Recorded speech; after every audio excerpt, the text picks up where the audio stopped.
Бәріңе сәлем, мен Самат Құдайберген. Бүгін шығарылым бокс туралы. Демалыс күндері бокста үлкен сенсация болды. Дмитрий Бивол Канелоны жеңді. Ол аз десеңдер, төрешілер шешімімен Лас-Вегаста жеңіп отыр. Мұндай жағдай мүмкін емес те көрінетін. Бивол ресейлік боксшы, Қырғызстан тумасы. Ол бізді жеңісімен ғана таңғалдырмай, Канело мен Головкиннің жоспарын тас-талқан етті. Енді күздегі трилогия өтпейтін түрі бар. Енді мен сіздерге Бивол қалай сенсация жасағанын, сол Дмитрийдің Қазақстанмен қандай байланысы барын және Triple G енді не істейтінін айтып берейін. Айтпақшы, осы кеш андеркартында жұдырықтасқан өзбекстандық қазақ туралы әңгімелеймін. Ондай болса, кеттік.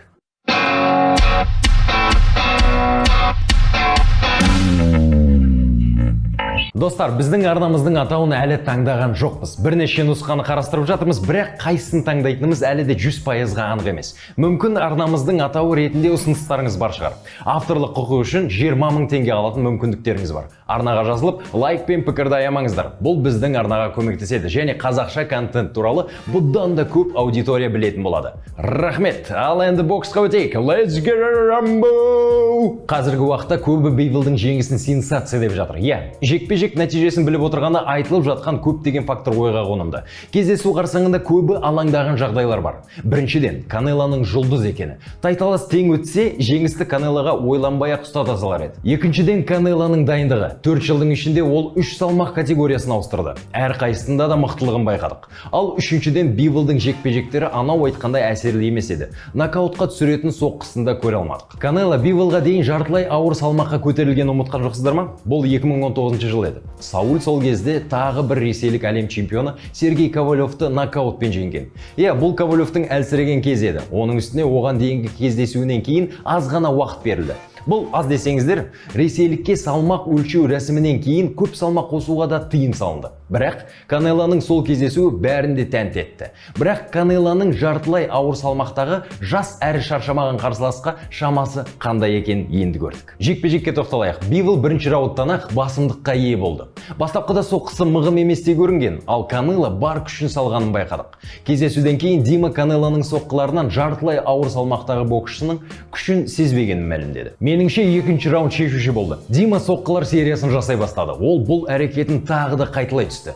Канелоны біреу дәл осылай соққының астына алғанын бұрын соңды көрмегенбіз. Альварестің кәдімгідей шаршап қалғанын да байқап отырдық. Өз басым Канело жекпе-жектің екінші жартысында бар күшін көрсетеді деп күттім. Алайда мексикалықтың соққыларын Бивол сезбегенде сияқты. Тіпті кездесу ашық шайқаста ұласқанда да Димаш ширақ екенін аңғартып отырды. Мойындайық, Бивол Канелоны иесінен тандыра алмады. Нокдаунға да жақын тұстарын көрмедік. Канелоның супер орта салмақтағыларға қолданған әдістері жартылай ауыр салмақ боксшысына жарамсыз болып қалды. Бокста мынадай ереже бар. Үлкен жақсы боксшы, кіші жақсы боксшыдан түбінде басым түседі. Соған қарағанда Канело салмақ таңдауда қателескен сияқты. Ойландыратын тағы бір тұсы төрешілік болды. Төрешілердің қағазына қарағанда Канело алғашқы 4 раундта басым болған. Әрине, қағазға жазылған бұл шешім шын мәніндегі нәтижеден аулақ еді. 11-ші раундтан кейін төрешілер жеңісті 6-5 есебімен Биволға беріп отырды. Канело ең болмағанда тең түсу үшін соңғы раундты өз пайдасына аяқтау керек еді. Қысқасы, Биволдың обалына қалатын жағдай болған. Бір жағынан 3 бірдей төреші де бірдей шешім шығарғаны бір түрлі. Мұндай жағдай өте сирек болады. Төрешілер отырған Канело точно ұтады деп сенімді отырған ғой. Сөйтіп күтіп отырған, қашан құлатады деп құлатпаған. Көрген, бәрі ұтып отырған. Ортасында, судьядан сұраған ғой, шот қандай болды деп. Давай көшіріп алайықшы деп жазасаң ғой, сөйтіп бірдей болып шықты да. Айтпақшы, Бивол жекпе-жекке ерекше дайындықпен келіпті. Алғашқы жиынын ол Өзбекстанда жергілікті құрама базасында өткізген. Ал кейін ақш-қа барып, сонда өзбек боксшылармен жаттыққан. Биволға спарринг серіктес болған монстр лақабатымен танымал Исраил Мадримовты да айта кетейік. Биволдың бұрышында жасөспірім кезінен бері бірге келе жатқан бапкері Геннадий Машьянов пен мексикалық Хоэль Диас болды. Бұл мексикалық маман, ақш-та көп уақыт тұрған. Өзі де әлем чемпионы атанып, талай чемпионды баптап шығарған. Ал қазір профиде өзбек боксшыларына көмектесіп жүр. Өзбек елінен көрерменіміз болса, пікір қалдыра кетіңіздер. Ассаламу алейкум. Айтпақшы, екінші раундтан кейін бір қызықты жағдай болды. Өзінің бапкері оған Димаш деп айтқан сияқты болды. Әлде мен ғана естіп қалдым ба? Егер де естіген болсаңыздар, комментарийге жазып кетіңіздер. Ал жекпе-жектен кейін Bivol промоутер Эдди Хирннен Канело мен Головкиннің қыркүйекте кездесу өткізеді деген жоспарын бұзған үшін қалжыңдап кешірім сұрады. Дима осылайша жеңбей тұрып өзгеге көз салма деген жазылмаған ережені еске түсірді.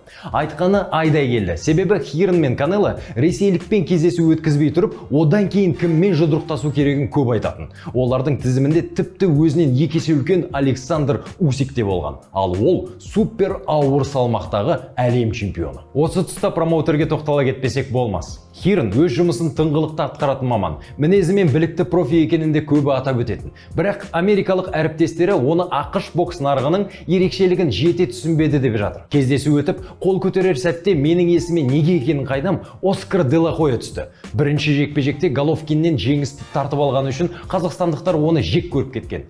Ол өз клиентінің жеңісі үшін айла тәсілі таусылмайтын адам. Биволдың жағдайында оны әбден тығырыққа тірейтін беді. Кім білсін? Тіпті қорғанқасы қалғанша салмақ тастатып, төрешілермен де сөйлесіп қоятын адамдай көрінеді. Ал Хирннің жеткен жалғыз жетістігі реванш туралы тармақ. Бірақ сонда да Bivol кездесуі аяқтала салып, енді бәрін өзі шешетін айтты. Оған құқығы барын да шегелеп айтты. Бұл жеңісі Саульді қаржылай тығырыққа тірейді деп айта алмаймыз. Шынына келсек, фаворит жеңіліп реванш бола қалса, жекпе-жектің бағасы өсіп кетуі де мүмкін. Себебі жанкүйерлерді реванш қатты қызықтырады. Мысал қалсақ, DAZN тарихында ең жоғары рейтингке Энтони Джошуа мен Энди Руистің екінші кездесуі ие болған еді. Бірінші кездесуінде өзіміз білетіндей Энтони әбден таяқ жеген болатын. Бірақ Канело Bivol жекпе-жегі Головкинге үлкен шығын. Енді Генаның күздегі жекпе-жегі шешімін таппай тұр. Бір жағынан трилогия мүлдем болмайды деп те айтуға болмас. Алдағы апталарда бәрі анықталады. Реваншты да тез арада көреміз деп айта алмаспын. Канело күзде Bivolға қарсы реванш өткізеді дегенге сенесіздер ме? Мұндай жағдай екі талай сияқты. Реванш үшін Канело әбден тыңғылықты дайындалуы керек. Ал бұл кемінде екі жекпе-жектің уақыты. Соған қарағанда келер жылдың аяғында Bivol Альварес реваншы болып, Канело ақыры мақсатына жететін сияқты. Ал оған дейін алда Головкин бар. Канело қанша жерден жеңіліс тапса да, Головкинмен кездесуге фаворит болып шығады. Ал Геннадийдің DAZN-мен келісім шарт аясында екі жекпе-жегі ғана қалды. Бұл платформадағы ең қызықты деген нұсқалар Альварес, Деметриус Андраде және тіпті Хайме Мунгияны көріп қалуымыз ғажап емес. Хайменің әлем чемпионы белбеуі жоқ. Ал Андраде матчрумнан кетуі де мүмкін. Ол бірінші біздің Жәнібек Әлімханұлымен күш сынасып көруі керек. Головкинді Сондерс пен Юбенк жекпе-жекке шақырған. Бірақ жеңілген Билли Джо ешкімге қызық емес. Юбенкке келсек, бұдан Головкинге қандай пайда бар? Осылайша Генаға ақша жағынан да бокс тарихында Канеломен кездесу ұтымдырақ көрінеді. Әрине, мұның бәрі тек қана менің ойым. Шын мәнінде қалай болатын ешкім білмейді. Тек алдағы апталарда анықтала жатар. Егер де жаңалықтар пайда болып жатса, мен сіздерге міндетті түрде айтатын болам. Қазіргі уақытта Bivolдың да Канелодан басқа қарсыластары жетерлік. Мысалы, Артур Битербиев Джо Смит жұбының жеңімпазы бар. Бұл кездесуге келісе алса, Bivol абсолют әлем чемпионы бола алады. Бұл нұсқада Bivol аз табыс табатын шығар, бірақ бокс тарихында атын қалдыруға үлкен мүмкіндік. Канеломен де абсолют чемпионы атағымен реваншқа келсе, бұл тіпті керемет сценарий болады. Ал енді Канело Bivol андеркартында жұдырықтасқан қазақ туралы айтайық. Елнұр Әбдірайымов кубалық Мануэль Кореяны аса қиналмай тізе бүктірді. Екінші раундтағы 3 бірдей нокдауннан кейін кездесу тоқтатылды. Мануэль карьерасында алғаш рет жеңіліп отыр. Елнұр болса 27-де, Газалкенттің тумасы. Біле білсеңіз, кеңес кезінде бұл аумақ оңтүстік Қазақстан облысына кірген. 2015 жылы Елнұр әлем чемпионатында қола жүлдегер атанған. Ал 2 жылдан кейін Азия чемпионы атанды. Токио олимпиадасында ширек финалда жеңілді. Кәсіпқойда ол 2018 жылдан бері өнер көрсетіп келеді. Токиоға дейін 6 жекпе-жек өткізіп үлгерген. Енді ол тек кәсіпқойда жұдырықтасады. Осындай мықты боксшының карьерасын бұдан былай бақылап жүреміз. Соңында Bivolдың өмірі мен карьерасы туралы айта кетейін. Димаш 31 жаста. Мен жасты екен. Сәлем құрдас. Қырғызстанда Шу алқабындағы Тоқмақ қаласында туған. Әкесі молдаван, шешесі кореялық. Дима бокспен туған жерінде айналыса бастаған. Бала кезінде Қазақстанға да жарыстарға келіп тұрыпты. Бұл кезде бала Bivol өз салмағында 4 чемпионның бірі болған. Алғашқы бапкері Вячеслав Шарапов болған. Одан 5 жыл тәлім алыпты. Дәл осы жаттықтырушы оған Қазақстанға немесе Ресейге көшуге кеңес берген. Себебі боксшы ретінде өзін осы елдерде жақсы таныта алады деген ақылын айтыпты.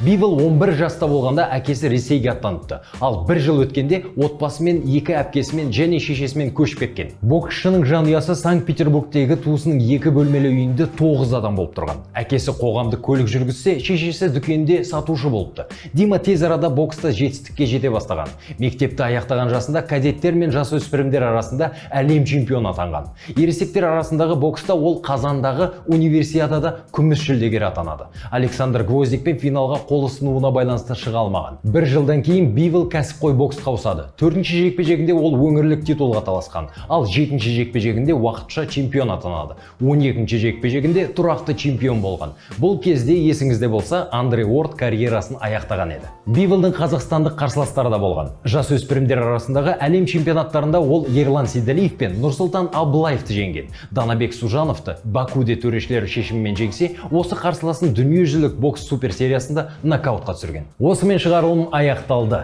Канело Бивол жекпе-жегінен қандай әсер алдыңыз? Головкинге трилогия қажет пе? Ойларыңызды жазыңыз. Ал ең көп лайк жинаған пікір иесіне келесі шығарылымда өз басым сәлем жолдаймын. Алға Қазақстан, Канело, сен әлі де жеңілесің, ал біз жеңеміз. Сау болыңыздар.